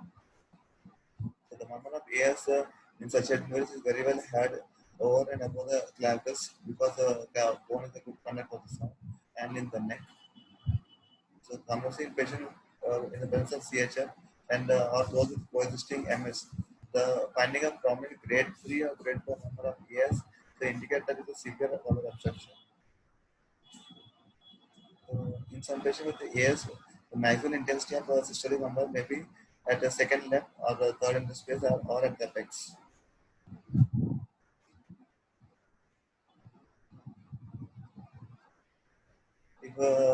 If it is associated with the aortic regurgitation, so usually the patient who has a RST, they may even patients severe AS have mild AR in these patients. So the rigid and contracted, often calcified wall may be truly mobile and unable to adequately open and close. So this leads to trivial degree of aortic regurgitation coexist with adenosis. So the severe adenosis, that is more than 75 Hg. So this results in grade 1 to grade 1 or grade 2 high frequency AR murmur. So it is usually blowing bilateral murmur, which in to resolve this murmur we have to ask the patient to sit up and lean forward and breath held in expression by using a firm pressure up to stethoscope. So the presence of AR of any magnitude will tend to augment the stroke volume, and thus the intensity and length of which murmur will decrease for any degree of valvular obstruction. So AR present in both the valvular and discrete subvalvular AS, but as a rule not found in supravalvular AS or hypertrophic cardiomyopathy. So the differential diagnosis for the AS murmur are: one is the atherosclerosis or system of the elderly, in which there will be no actual wall obstruction and no gradient, but the murmur can be heard. And the other one is a mitral regurgitation, which I discussed earlier, due to radiation of the additional murmur through the apex. So how will you differentiate MR with the aortic stenosis? Usually radiation is then the MR is Radiation usually to axilla. usually radiated to axilla in case of MR, and the base And associated features plus radiation to axilla. and usually MR is associated with the cardiomegaly. ठीक है, got next message conveyed ना. मरमर के characteristic में difference ये होगा कि radiation नहीं होगी, ये है. बाकी of course Also there will be no peaking na. Hello. MR से mistake तब होती है when this murmur selectively radiates to the axilla, sorry, to the apex. So जब apex पे सुनाई देता है, then you at time put it as MR. So apex को differentiate, murmur को differentiate MR versus radiation would be important. So for the differentiation of valvular, supravalvular, and discrete and HSCM, so usually the pulse pressure will be increased in all the three valvular cases and decreased in case of after ventral recovery. So there will be increased LV volume. So all the three AS, that is supravalvular and subvalvular discrete valvular AS, will be decreased. Will be increased and will be decreased in case of HCM. And in ventral there will be decreased LV filling, leading to decreased murmur in case of all the three valvular pulses, and it will be increased in HCM. So number of aortic regurgitation is common after age of 40 in normal cases. It is rarely seen in supravalvular. It can be seen in sometimes in subvalvular, usually with a thin discrete membrane, and it is not seen in case of HCM. And both heart sound is present in normal cases. It is severe, and it is usually common in patients with HCM because the HCM, which is the LV hypertrophy, is more common. So it is more common in HCM. It is usually uncommon in both other causes like supravalvular and discrete valvular and subvalvular. So the paradoxical splitting is seen in case of valvular cases sometimes, and is more common in HCM. The ejection click is usually seen only in valvular cases, and their valve should be pliable and non-calcified, and in other cases usually click is not seen. And maximal thrillness and normally seen in second and first space, in case of both valvular and the subvalvular, and it is usually in the first and right first space and superstitial notch in supravalvular, and in fourth ventricular space in case of hypertrophic obstruction. So the cardiac pulse is usually normal to anacrotic. That is, it can be if it is a severe obstruction, can be also paracentardos. In the supravalvular, right side will be more compared to left side, that is aneuploid, because jet directed to the right innominate mode, innominate artery. And it is normally anacrotic and discrete, and it is brisk, jerky, and systolic rebound. So the wall calcification is more common after 40 years of age, and there is no calcification in all the three cases. And ascending aorta is added in case after the age of 40, which is not usually seen in cases of this.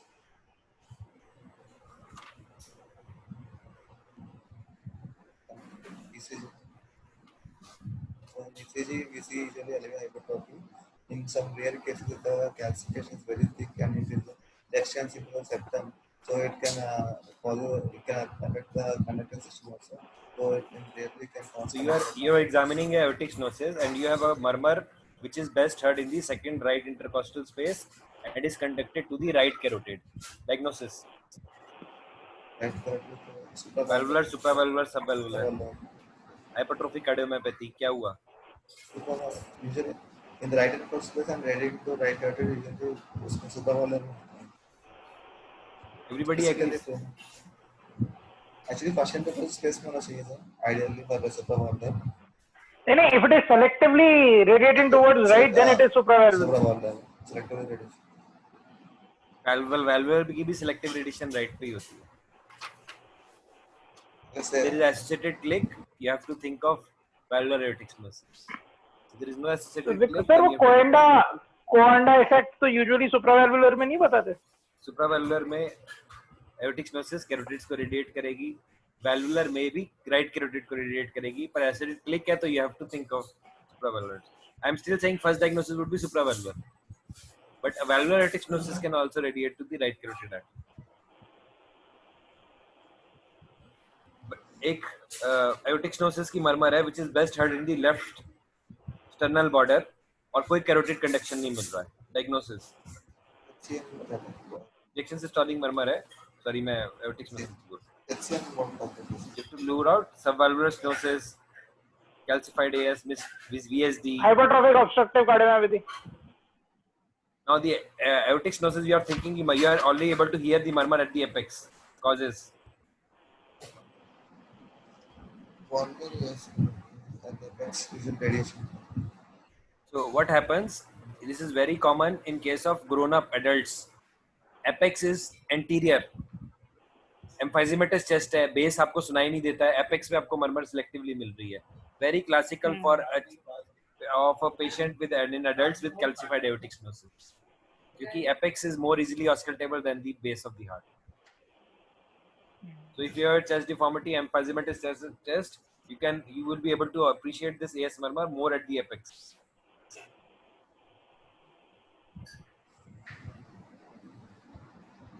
So coming to ECG, so LV hypertrophy is most commonly seen with LV process. अच्छा, what are the conditions of aortic stenosis है, but your aortic stenosis की murmur है which is not coinciding, you are underestimating the murmur. What are the causes? फटाफट enumerate 1 2 3 4 5. CHF also associated MS है, Heart associated, as well MS है, और it is a CHF पहले MS भी होगा. hypertension. CHF हो गया, okay. CHF also MS है, hypertension. Okay, what else?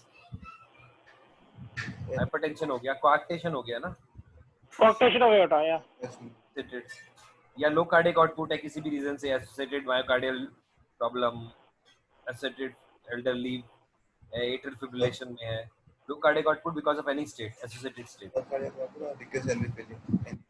या even in polycythemia. Polycythemia also you will have underestimated of the aortic gradient because of the increased viscosity. You have been you have done the what will be the correct, what is the characteristic of aortic stenosis murmur? Character.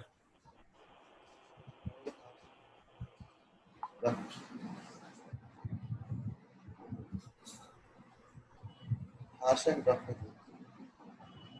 It is generally harsh or rough. This is best appreciated in the second intercostal space. Apex पे जो component आता है, that is always a soft component because it is a higher frequency. Higher frequency. High frequency. It's basically aortic as का मतलब mix frequency बोलते हैं. हाँ, mix frequency होता है, इसलिए हार्श जो सेकंड स्पेस में मिलेगा इजेक्शन सिस्टोलिक वो हार्श होगा, लेकिन if you are able to auscultate at the apex that will be softer because softer murmur has got a higher frequency. इसलिए वो यही तो गैलेबर्डिन फिनोमेना है. Yes sir. ठीक है, it has got mixed frequency, high frequency murmurs are best heard at the base, low frequency gets selectively transmitted best at the apex. फिर आपने उसको मैन्यूवर कराया, so मैन्यूवर में क्या होगा, इंस्पिरेशन में, स्टैंडिंग में, वेल्सेल्वा में, what are you trying to differentiate?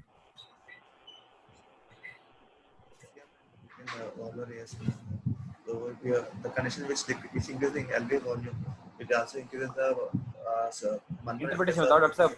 आपने उसको वेल्सेल्वा करवाया और एओर्टिक स्टेनोसिस की मर्मर डिक्रीज हो गई. What kind of aortic stenosis is this? Oh, sorry, LV outflow की मर्मर डिक्रीज हो गई. What kind of aortic stenosis is this? It helps to differentiate between fixed and dynamic ना. तो dynamic. तो आपने उसको स्टेनिंग फेज का वेल्सेल्वा में उसकी आउटफ्लो की मर्मर डिक्रीज हो गई, या स्टैंडिंग में, स्क्वेटिंग में उसकी आउटफ्लो की मर्मर डिक्रीज हो गई. So आप what do you want to tell us? Is it fixed or is it dynamic? The dynamic obstruction. Oh, decrease हो गई नो भाई. फिक्स्ड है यार. अंडर फिक्स्ड ऑब्स्ट्रक्शन में डिक्रीज होगी, यस. डायनामिक में वो बढ़ेगी. डायनामिक ऑब्स्ट्रक्शन में तो बढ़ेगी. स्टैंडिंग वेल्सेल्वा स्क्वेटिंग से डायनेमिक ऑब्स्ट्रक्शन में मरमर बढ़ेगी, ठीक है। स्टैंडिंग फेज में क्या हो रहा है, वीनस रिटर्न लेफ्ट साइड पे अगर डिक्रीज हो जाएगा तो क्या होगा, मेटल फिलिंग कम होगा, तो ग्रेडियंट मतलब वॉल यूजुअली जल्दी आ जाती है टुवर्ड्स द एलवीओटी। किसी भी रीजन से अगर वीनस रिटर्न डिक्रीज होगा लेफ्ट वेंट्रिकल में तो तो कैविटी डायनेमिक साइज ऑब्स्ट्रक्शन बढ़ेगा। बढ़ेगा। कैविटी साइज कम हो जाएगी, ऑब्स्ट्रक्शन बढ़ जाएगी। बाकी इससे उल्टा, ठीक है। इंस्पिरेशन में क्या है, बढ़ जाएगी। डायनेमिक की बात कर रहा हूँ, अब डायनेमिक की बात कर रहे हैं हम। इंस्पिरेशन में क्या है, बढ़ जाएगी। स्टैंडिंग में क्या है, बढ़ जाएगी। वेलसेल्वा में क्या है, बढ़ जाएगी। स्क्वाटिंग में बढ़ जाएगी।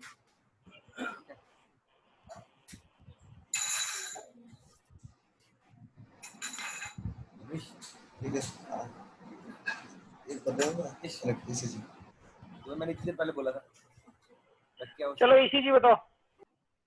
So basically we see LV hypertrophy because increased due to increased pressure in the LV leading to hypertrophy, causing increased LV process. There is which is LVH in the ECG with strain pattern, and if it is या due तो to इसमें strain pattern बोलना बहुत जरूरी है, ठीक है। and if in case of HCM there will be prominent Q waves in the lateral legs, one AV and B5 V6. And if it is due to calcific AS and in the severe calcification, the calcific connection into the conductive system in the septum rarely, and this can cause a connection of like a PR prolongation or the complete heart block also rarely. So let's talk about selective things. No, we are on the 52nd slide of the 84 slides. So इसलिए जो take home messages are important. ECG में LV hypertrophy, okay, but atrial fibrillation with LA is significantly dilated or mitral valve disease. Okay, next point, next slide. Hypertrophy usually leads to VPCs, so ventral elements are more common than supraventricular in case of VH. Coming to X-ray, so usually it is normal. So if you have a rounded apex with definitely the apex is towards the left side, it indicates LVH. So if calcification highly differs and arterial root is present in most of the adults with the hemodynamically significant AS. The lateral X-ray which is show the calcified arterial wall. In severe calcified AS you can see. Coming to echo, so even we have done extensive examination, the no single finding. For echocardiography, I think we can skip because it is a separate topic. No, we must know या what to see, and we must know. You have to rule out aortic stenosis. You have to see whether it is calcified or not. Aortic valve area, continuity equation. 1, type of stenosis. 2, severity of stenosis. 3, associated anomalies. This is the order where you see the this and lastly, low flow aortic stenosis. How to low flow aortic stenosis is a separate topic, so that needs a few lines. You can skip this part. Eco, you just skip. I think this theory we should read. No, how will you classify the severity? Okay, next. Let's go to take home points. No, Basically, a DVI less than 0.25 is a severity. okay, we are not talking about eco now. Eco will be read next. Go slide by slide, chalo, so that we know what all we have to read. And that is echo only. ये भी echo होगा। So ये भी echo में ठीक है, ये भी इको ही है। This can be discussed later. And other investigation where we can do CT for the calcium quantification, we can do MRI for whether to assess the LV volume for mass, and is also used for if a patient has a late cancer enhancer, it indicates that the takes myocardial fibrosis, so it indicates poor prognosis, and in some patients who there's a radiation exposure, we can do CM also for TAVI evaluation. MRI, so if you see the layer level enhancement in the ventricle, they indicate. So usually CT is more important than MRI इसके अंदर because it's also used for therapeutic decision making. ठीक है? Is only for to see the anatomy also बता भी and I take calcification score and calcium score देखने के लिए. Agatston score भी calculate करते हैं इसके अंदर। क्या होता है? What is the significant score in Agatston scoring? it depends upon the likely. Yeah, women more than 1200 and men more than 2000. ये याद रख लेना. जो बीच वाला है ना likely. Very likely more than 3000 and likely is more than 2000. चलो ठीक है.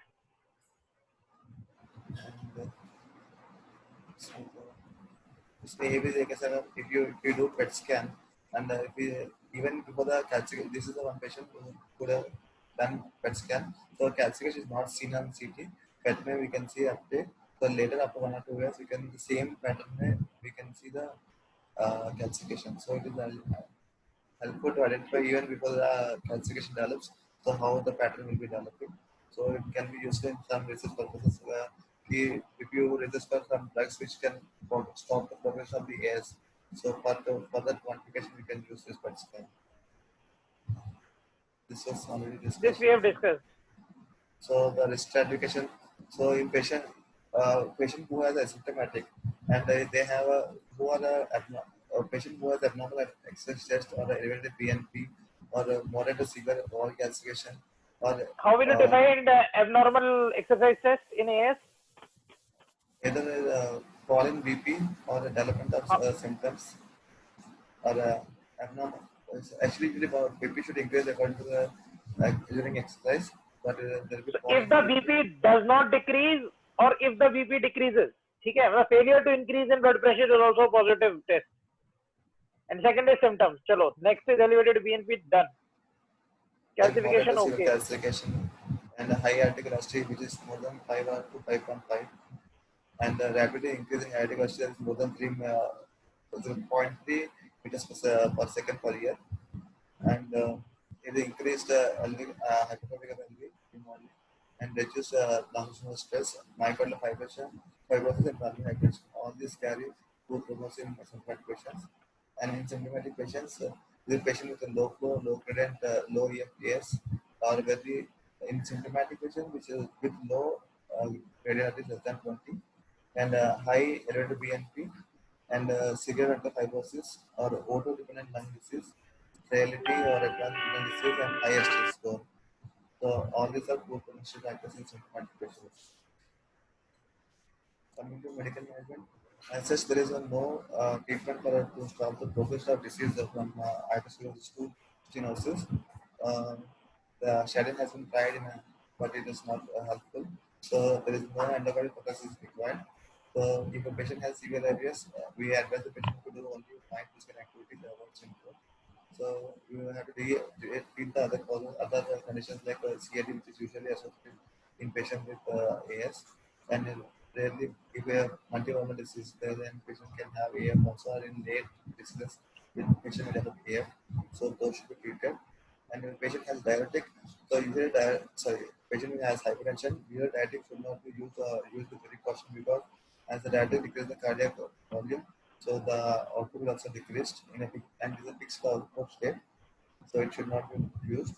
And beta blockers usually reduce the contractility, and LV has to be very good in these patients because it has to pump against the significant pressure gradient. So it should usually not be used; it should be avoided. And vasculitis like hydrogen, nitroglycerin, nicodipine in the presence of fixed wall stenosis reduce the systemic blood pressure and reduce the coronary artery population. So better is to start with ACE inhibitors, but to start with small dose and gradually titrate the dose. And you should treat the concurrent diseases like influenza and fever, and treat in case of hypovolemia. And post-antibiotics agents like loperamide should be used with caution, because as the tachycardia increases, so myocardial oxygen demand also increases, and it leads to non-oxygen myocardial ischemia.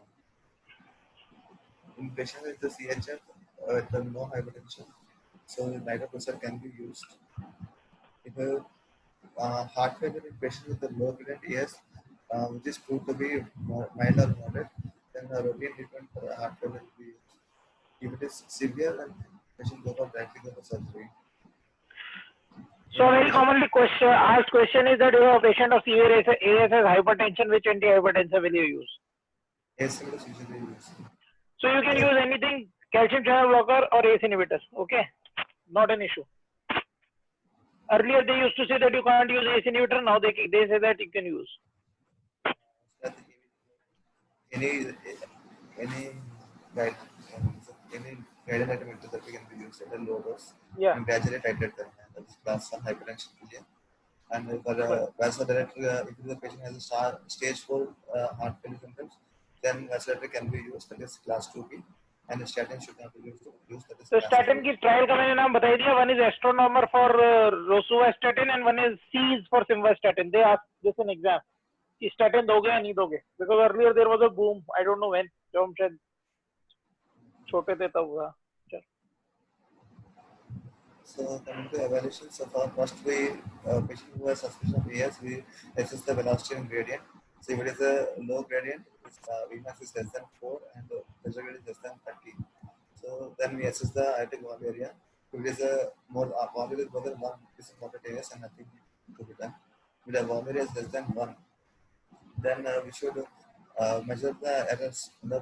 If the flow is normal or not, or stroke current is normal or not, over decide can So which is the best view to extract the greatest gradient in echo?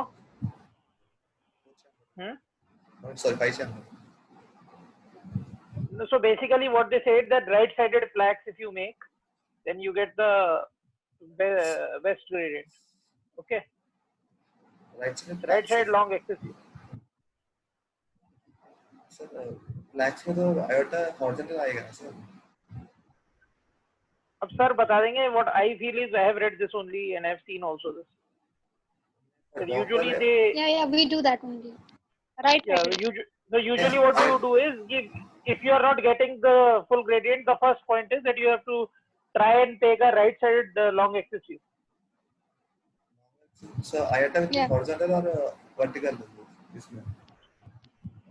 So इसमें you get ऐसे opposite trace. जब right side से करते हो ना, तो rather than going down the line, it goes up. So it cannot be actually explained here, na? I can show you whenever we are doing some echo. We can view ascending aorta. We can view ascending aorta. So usually जितना angle कम होगा उतना better है doctor के लिए. Gradient to be accurate.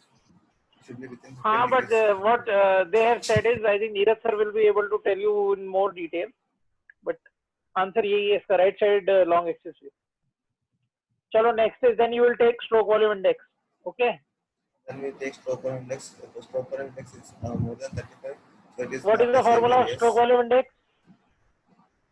So it is for a body surface area use करते हैं. मतलब how much stroke volume divided by the body surface area. Stroke volume कैसे calculate करते हैं formula? Endoscopic volume minus resistance. No यार, ऐसे थोड़ी eco में थोड़ी तुम ये सब. You have to LVO to VTI into LVO to area. चलो next. वो तो flow आएगा sir. Basically LVO to VTI लेना है ना तुमको. The VTI and LVO T is basically you take it as stroke volume.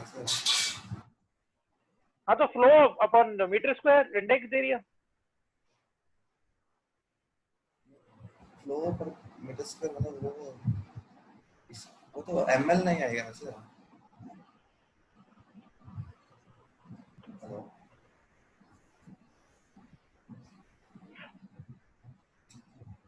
So after we define the volume status, if the stroke volume is less than 35, so then we assess the LV function. So with the low LV state, then we do the Dopamine stress echo. If on the stress echo, the flow is preserved. So that is a true figure, and if the gradient is more than 4, so that is a true severe AS. If there is no flow result, then we can go for a calcium score by CT. And in patient with the EF less than more than 50 also, then we can calculate calcium score by CT. And then so in case of high gradient AS, that is more than 4 millisecond 40 mm. So we should first exclude the high output states. So if there is no high output states, then the severe AS with the normal EF. And if a high output state, we should see is a reversible and non-reversible. If a non-reversible, severe AS is reversible. Then we should reverse the high output state and we should reassess again. So in case of patient with stroke volume index less than 35 and EF more than 50, so So we should look for other characteristics also.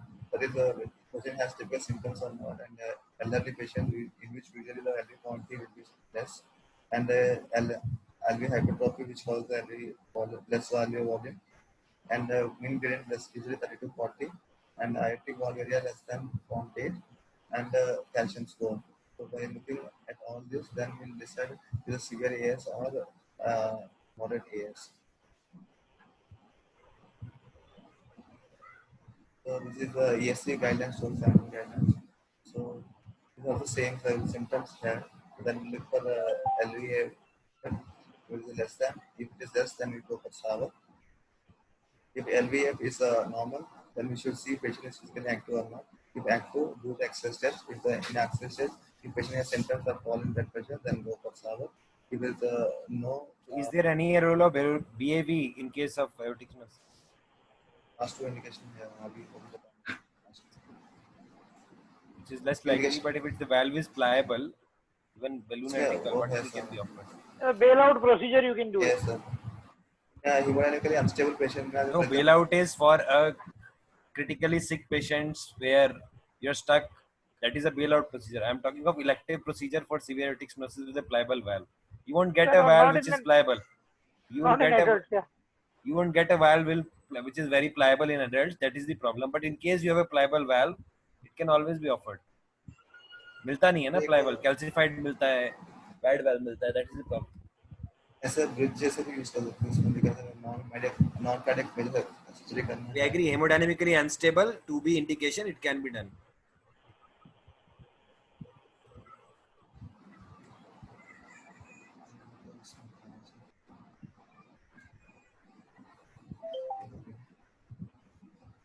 So if a patient is less than normal EF with I not think this we physically have discussed. active, Now we can go to the next slide. ESC में दिए sir और this is from ground world. इसमें actually This is all we are going to discuss day after tomorrow, na? Management of AS, surgeries and everything. Because वो अब तो सारी concentration factor ना एक टाइम के बाद कम हो जाता है. तो ये सारी मैनेजमेंट ही है सर उसके लिए ये कौन सा ये सब तो करेगा. Manjeet will teach us all this. बाकी सब ये when what are the fiber effect of the SAVR and what is the effect of the SAVR ये है तो and ये भी ये ब्राउनवर्ड में जो दिया था and ESC का जो गाइडलाइंस है ये ब्राउनवर्ल्ड में जो दिया हुआ है सब पुराना है. ये ब्राउनवर्ल्ड के बाद तो बहुत सारा पानी बह गया गंगा में. बहुत सारी ट्रायल्स आ गई हैं टावर पे. ठीक है, नई गाइडलाइंस भी आ गई हैं. You have to mention the latest one. Sir Samsung का लेटेस्ट उसके बाद तो आया नहीं ना सर नहीं, पार्टनर 3 भी आ गया अब तो. इसमें पार्टनर 2 ही दे रखा है, पार्टनर 1 ही दे रखा है. हाँ तो once we discuss management partner 3 trial उसमें वही same that we will discuss. Trial आया सर बट अभी गाइडलाइंस नहीं आया सर. अभी ESC और ESC का तो 1270 लास्ट गाइडलाइन मतलब कि you have to tell us what is the evidence. Guideline तो हमें पता है ना क्या है. हम ही तो हैं guideline. If there is a class A, मतलब if you have a randomized evidence where you are seeing that there is a clear cut benefit of TAVR over SAVR, then why would you go do SAVR? Guidelines तो हर साल 3-4 साल में एक बार आता है, पर बीच में जो एविडेंस आ गया वी विल यूज इट ना. तो नेक्स्ट क्लास में यही करना, you bring the latest evidence. Now मतलब out in adult cardiology you have to be वैसे updated with the evidence thing. ठीक है. ठीक है चलो. I think ठीक है सर. Thank you Vamsi.